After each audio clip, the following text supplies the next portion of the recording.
من الحلويات الشرقية الجميلة جدا هي البسبوسة. هنعملها النهاردة بطريقة بسيطة وجميلة، وتطلع معاكم مرملة بالجمال والحلاوة اللي انتوا شايفينها دي، وبتدوب كده دوبان. يلا بينا نشوف الطريقة ونسمي بسم الله. معايا هنا 3 أكواب سميد ناعم، حط عليهم 4 معالق من جوز الهند، وعليهم كوب وربع سكر أبيض.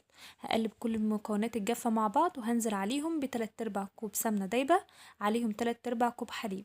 قلبت مكونات السائلة مع بعضها، وبعدين نزلت بيهم على السميد، وهقلب كل المكونات كده مع بعض بالشكل اللي انتوا شايفينه ده. بعد كده هجيب هنا عندي صينية دهنها سمنة بلدي، وبعد كده هنزل بالخليط بتاعي، وهبدأ افرد البسبوسة في الصينية بالشكل ده، وهديها كده هبدتين 3 كده حلوين. بعد كده بسيبها ترتاح 10 دقايق في التلاجة، وبعدها بدخلها الفرن حوالي كده 20 دقيقة ل25 دقيقة لحد ما تاخد الشكل الجميل الحلو انتوا شايفينه ده. وبنزل عليها بالشربات السخن.